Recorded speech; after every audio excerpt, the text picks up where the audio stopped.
back at it again, and we've got to talk about Trump's VP. And some of you're probably going to shake your head on this one. Like, share, comment, and hit that subscribe button if you are new. And let's dive in. Good evening, and thank you for joining us. I'm Trey Gowdy, and it's Sunday night in America. Every 4 years, they tell us this is the most important election of our lifetime. Usually it's hyperbole. Sometimes it's simply logical that since it's the next election, it is therefore the most important. But I will concede this election cycle does feel disproportionately consequential. Our country is at a real crossroads. More people are questioning democracy as a system of government. Americans seem less interested in working things out and more interested in duking things out.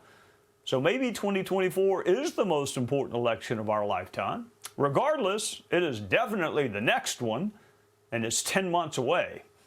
Joining us now are two old friends of the show, Washington Times opinion editor Charlie Hurt, the handsome Hurt brother, as I call him, and former Biden surrogate and Democrat strategist Kevin Walden. Charlie, you got to help me with this one here. All right, so there are prominent Republicans and conservatives who claim they will not support the ticket if Nikki Haley is the vice president. So I'm just trying to I understand maybe she's not your first, second, or third choice, but the source of disdain, right. I'm hearing it more that we're just not going to support the ticket if she's on it. Where does that come from?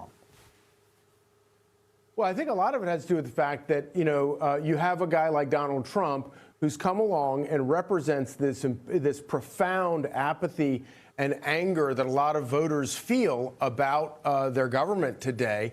And then you have somebody like Nikki Haley comes along, and she's very much a sort of politician from central casting, from sort of an old school model of Republican, and the Republican Party has very much moved on from that, and I think that that's somewhat reflective in the polls. But in defense of, and it is funny how every 4 years we get it's the most important election. I think a lot of it has to do with the fact that every 4 years our government becomes so much more powerful, and it also at the same time feels all that much less answerable to the people. And that's where that rage comes from. And it all culminated in Donald Trump. And a lot of people feel like they're getting forced back into the old mold, and they don't want to go there. They want to go with the, stick with the guy that is not from, politics central casting. All right, Kevin, speaking of the old mold and Hollywood central casting, I think you may not be old enough to remember Ronald Reagan, but I do. And he once gave us an 11th commandment about not attacking fellow Republicans. Kevin, I want you to listen to this, and then I want to ask you a question on the other side. If he picked her, I would tell him I disagreed with him, but then I would support the ticket. I've had a lot of disagreements with Nikki Haley over the years, and I just don't know which Nikki Haley is going to show up every day. She's a different person depending on whatever works for her political agenda.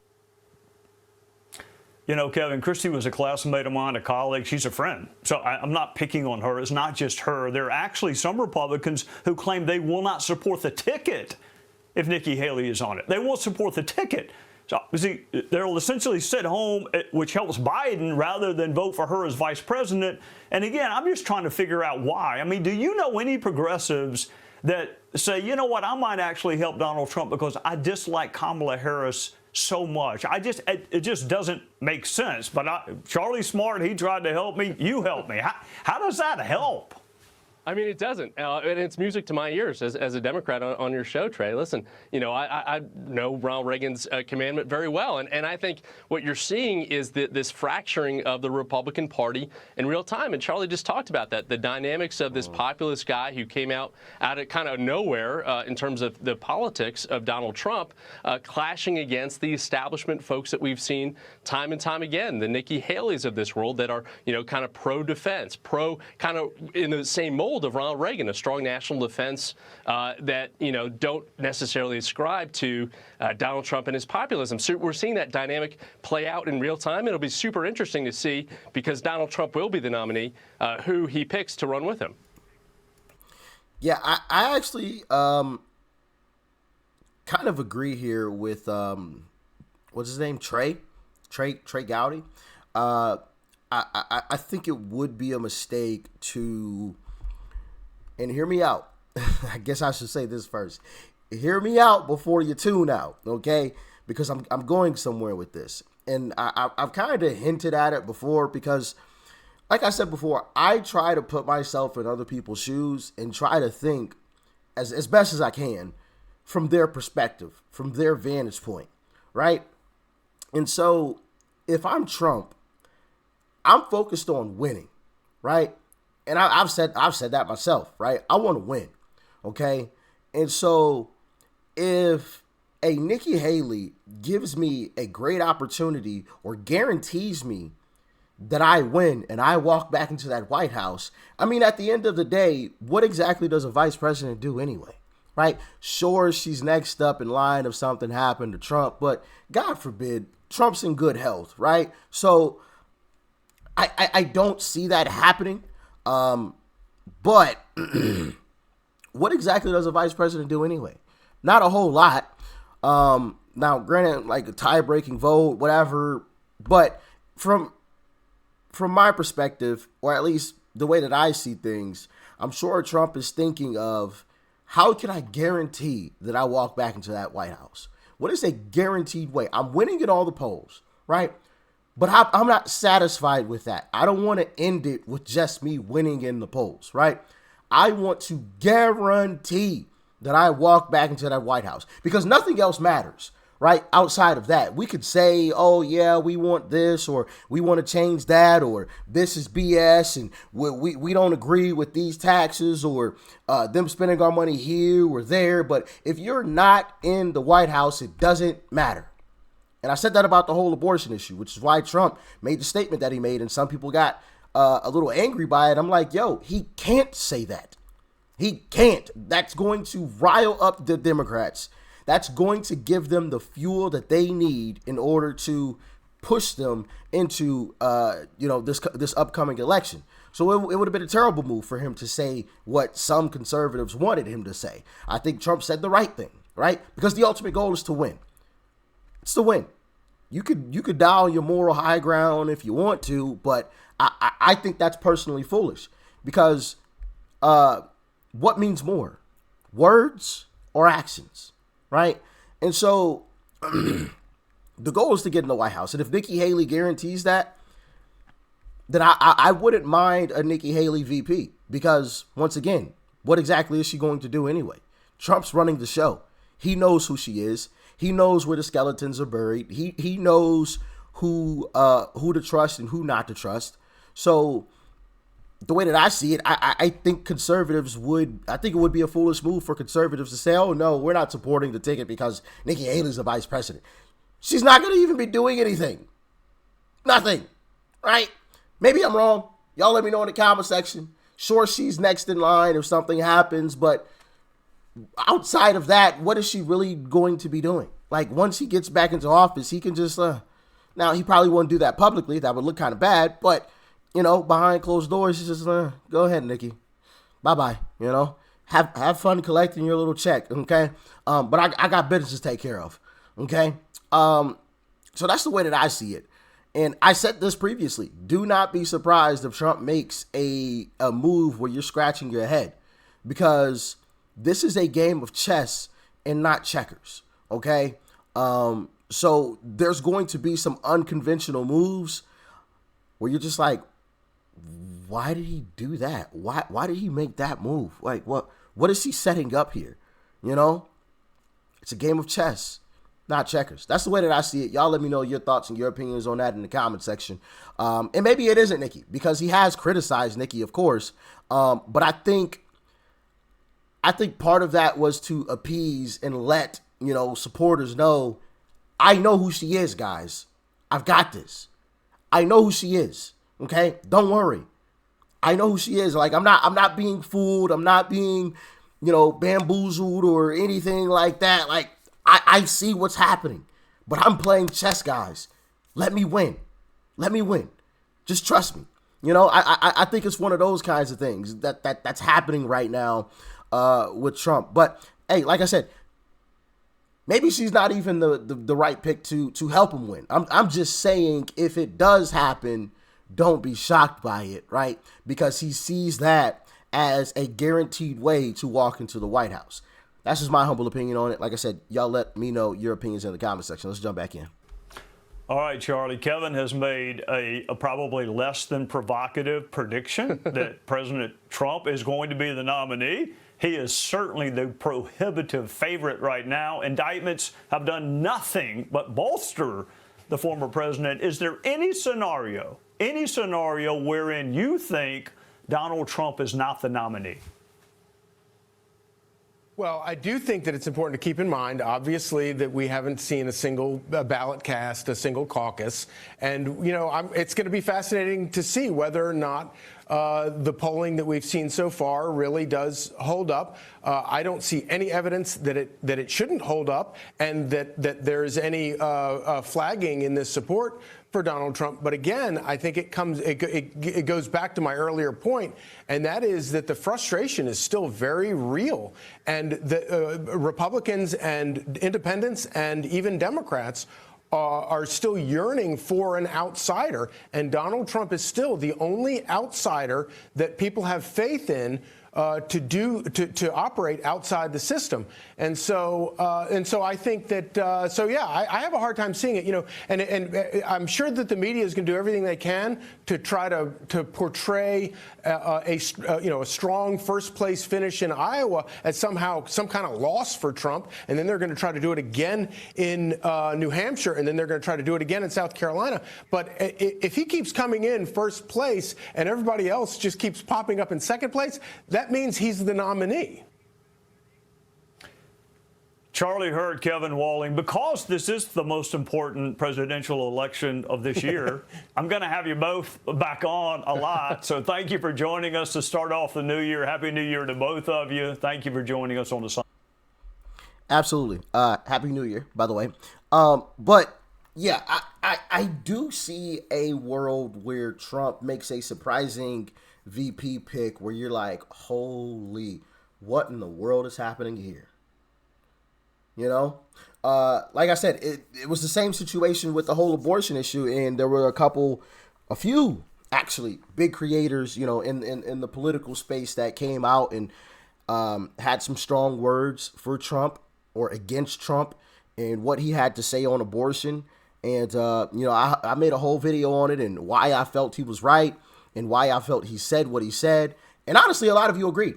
I was a little shocked. I expected, most of you to kind of poo-poo me, right? Rich, you don't know what you're talking about kind of thing. But I do love that, we are on the same page a little bit. We have our disagreements, and that's fine. But I think for the most part, I think we all understand that the goal is to win. The goal is to win. And there are going to be certain moves that are going to have to be made beforehand that are going to be a little bit of head scratching, right? They're going to be a little questionable. You might, a little bit of doubt might creep in. Like, I don't know about that. What's happening there? Because you just made But at the end of the day, I think Trump, like I said, is playing a game of chess, not checkers. And I said this from the jump because from the time that he launched, his campaign run for this next election, I feel like he's been very strategic in what he has said in every single interview. And you can go back to some of my old videos where we checked out some of those interviews, and I'm like, yo, this guy's different. This guy's different. This is like Trump 2.0. And that's scary for Democrats, right? Trump was already good, but now he's really good, right? Because if you watch all of these different interviews and in town halls and things, he hasn't given Democrats anything to rile their supporters up behind. He hasn't given them any ammo, even though, and I showed you guys the clips in some of my videos, and I'm like, yo, look, they're trying to bait him. They're trying to bait this guy into saying what they want him to say, and that is giving Democrats ammo to rile up their base, and he's not taking the bait at all. He's not doing it. Not a single time has he done it, right? And so I take that into account when, you know, I hear him say what he said about abortion, and I take that into account when, you know, he possibly makes his questionable VP pick, right? I'm thinking about those things, and I'm like, okay, I'm going to trust you, Trump, because I've watched you navigate in a different way this time around. I've watched you be very strategic with things this time around. So I'm sure you're being very strategic now. And when I sit and I try to look at things from your vantage point, I honestly would make a lot of the same moves. I would make a lot of the same moves. And it's tough. It is tough. I'm sure Trump is really, you know, going through it, right? Trying to figure out how he can make these certain moves without angering the base, but also letting the base know, like, hey guys, I got this, without tipping off the left too much to what he's doing, because all eyes are on Trump, right? All eyes are on Trump. So he can't just come out and say, listen, guys, I'm just picking Nikki Haley to make sure that I get into office. He can't say that. He can't say, guys, listen, I'm not going to say this about abortion because Democrats are going to run on that and that's going to rile up their base. He can't come out and say that. He can't directly say that. So he has to like try to do it in like sneaky roundabout kind of ways where it's like hand, wink, wink, but let's make sure Democrats don't really understand what, you know, like, so it's tough. It's tough. Like I would, some of you have said, hey, yo, Rich 2028. And I'm like, absolutely not. Absolutely not. I'm already going bald, right? You know what I'm saying? Look at my hairline. I'm already going bald. I'm not trying to lose the rest. You know, man, it would be a lot of sleepless nights trying to figure out, like, man, how do I let them know without letting the other side know exactly what my plan is? Like, how can I tell them? You know, like, but I still need to make these moves because I want to win. I want to get into the White House. So I still want to make these moves, but I also don't want to anger them. And I don't want to scare them, right? I want them to know, like, I got this, trust me, you know, but I can't just say it. I want to say it, but I can't, you know, it's tough, man. It's tough, right? So, shout out to Trump, man. Shout out to Trump. Like I said, I trust Trump. I've watched him become the polished 2.0 Trump this campaign. And so I see no reason not to trust him this go around. And like I said, he's up against a fierce force right now. And so there's no playing checkers with this. It's got to be chess. You got to think moves ahead. You got to be strategic with every move that you make, right? And some moves might be questionable, but it's to set up something else later, right? He may, you know, for any chess players, you might make a move and it's like, why did he make that move? You know, people around, why did he do that? But it's to set up another move later, right? Or it's to get your opponent to bite on something that you want him to bite on. Okay, here you go. Yeah. Yep, got you. You bid on it now. Got you, right? You know, so that's the way that I see it. But as always, y'all let me know your thoughts, your opinions in the comment section below. Would you still support Trump if he picked someone like Nikki Haley to be his VP? And how do you feel about what I had to say? Do you guys agree, disagree? Why not? Do you see it the same way as me? And it's okay if you disagree. That's fine. I don't expect us all to agree at all times. Like the saying goes, or I heard a quote that said, if everyone in a room agrees, then somebody's lying, right? So I'm sure some of you disagree, and let me know. Let me know your thoughts, your opinions in the comment section. That's fine. But let me know why you disagree, exactly why, okay? And if you agree, hey, let me know too. Peace and love. I'm out.